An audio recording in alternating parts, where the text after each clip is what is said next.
Hello everyone, welcome to the Skyhawk tutorials. And as you know that we have started the chapter metals and non-metals. So do watch the lesson one for the proper understanding. In this particular video, we are going to start the lesson number two.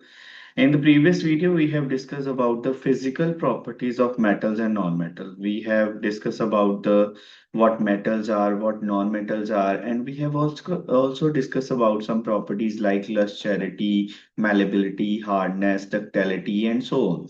So many properties we have discussed about in the previous particular video. Now, in this particular video, we are going to study the activities.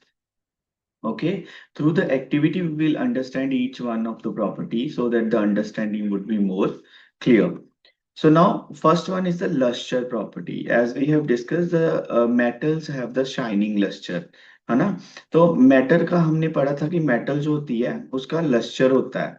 तो इसको prove करने के लिए हमने क्या करना है, हमने एक मेटल का स्ट्रिप लेना है जो कि डल सा हो। ठीक है, जैसे आपने आयरन का स्ट्रिप ले लिया या फिर कॉपर का स्ट्रिप ले लेना है। और आपने क्या करना है, इसको क्या करना है, सैंड पेपर के साथ रब करना है। जब आप सैंड पेपर के साथ इसको रब करोगे ना, तो आप देखोगे कि उसमें शाइन आनी स्टार्ट हो जाएगी। तो हमने क्या कंक्लूजन निकाला कि मेटल्स जो हैं वो लस्ट्रस होते हैं। देखो बच्चे, these particular activities are why are so important because जब भी आपको पेपर में एक्टिविटी बेस्ड आंसर लिखना हो या with the help of activity आपने प्रूव करके बताना हो कि पर्टिकुलर मेटल का लस्टर है, तो लस्टर को एक्टिविटी के थ्रू अगर आपने शो करना है तो आप इन एक्टिविटीज को वहां पे कोट कर सकते हो। Same way we will move to the next activity which is proving the hardness of the metal. अच्छा, मेटल की हार्डनेस को प्रूव करने के लिए हमने क्या करना है, टेक द डिफरेंट मेटल्स, अलग अलग तरह की मेटल्स ले लो, जैसे आयरन, कॉपर, एल्यूमिनियम, मैग्नीशियम और सोडियम, और सबको कट करके देखो नाइफ के साथ।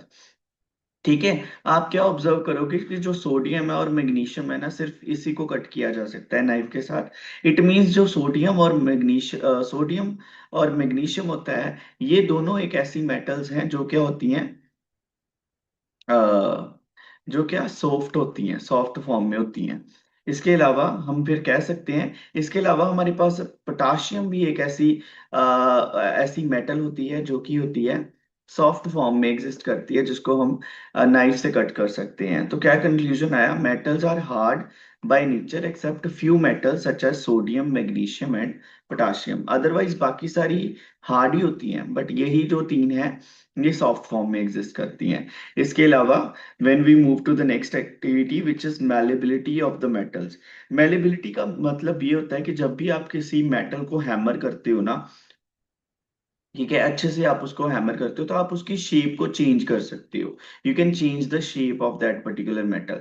सो क्या करना है, आप कोई भी आयरन, जिंक या लेड या कॉपर की मेटल लो, अब उसको हैमर करो, you can see that the metal changes their shape and beaten into the thin sheets. हम उसकी पतली पतली शीट्स भी बना सकते हैं। तो क्या कंक्लूजन निकला कि metals can be beaten into the thin sheets, this property is known as malleability। आपको पूछा जा सकता है कि malleability क्या होती है।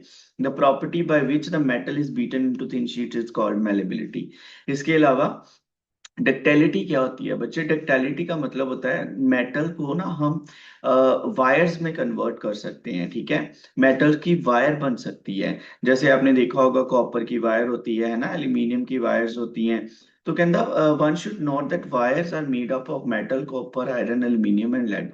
वी हैव ऑब्जर्व ना, हमारे घर में कुछ कोई भी तार पड़ी हो तो हम उसको निकाल के देख भी सकते हैं कि मेटल जो होती है, कॉपर की जो वायर होती है कॉपर की बनी होती है, एल्यूमिनियम की वायर्स बनी होती हैं, जो मेटल्स होती हैं उन्हीं की वायर बन सकती है, नॉन मेटल की वायर नहीं बनती।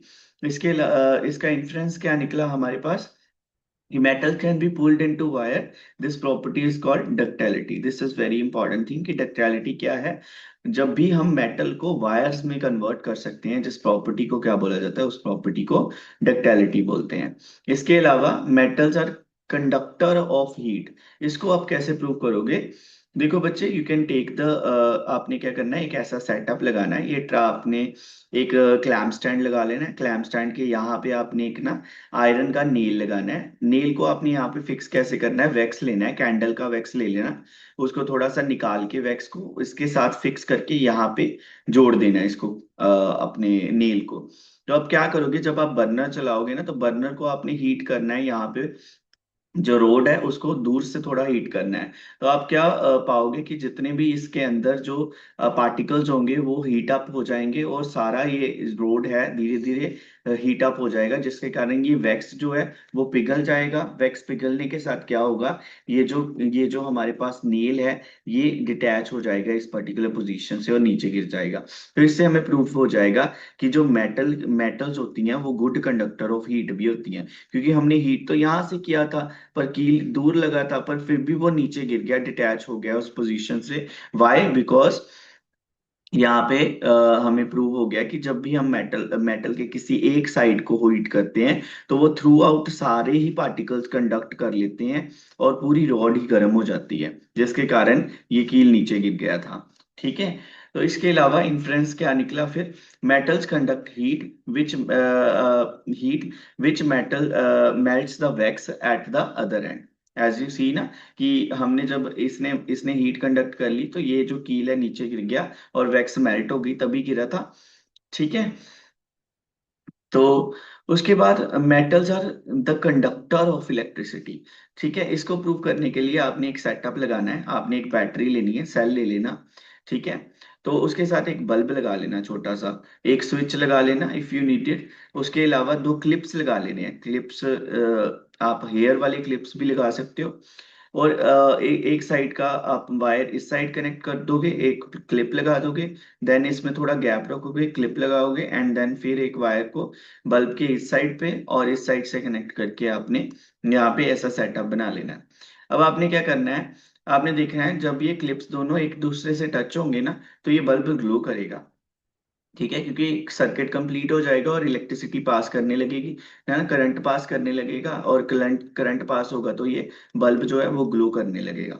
अच्छा, अगर आप यहाँ पे अलग अलग चीजें यूज करो, फॉर एग्जांपल यहाँ पे आप अगर आयरन का नेल लगा दो, आयरन नेल रख दो बीच में, आयरन नेल रख के इन दोनों को टच करवाओगे उसके साथ, तब भी आपका बल्ब ग्लो करेगा, बिकॉज जो आयरन नेल होता है वो गुड कंडक्टर होता है। तो कंडक्टिविटी टेस्ट इससे हो सकता है। इसके अलावा बच्चे, अगर आप यहाँ पे वुडन स्केल रख दोगे, वुडन कोई चीज रख दोगे, वुड की कोई पीस रख दोगे, उसको टच करवाओगे, तो ये बल्ब ग्लो नहीं करेगा। क्यों नहीं करेगा? क्योंकि वुड एक बैड कंडक्टर ऑफ इलेक्ट्रिसिटी है, वो कंडक्टर नहीं है, इसीलिए इलेक्ट्रॉन्स आगे नहीं जाएंगे, करंट का फ्लो नहीं होगा, जिसके कारण हमारा सर्किट कंप्लीट नहीं हो पाएगा और बल्ब ग्लो नहीं करेगा। So this is the way आप प्रूव कर सकते हो कि जो मेटल्स होती हैं वो गुड कंडक्टर ऑफ इलेक्ट्रिसिटी भी होती हैं। तो metal are good conductor of electricity which is indicated by the glowing of the bulb.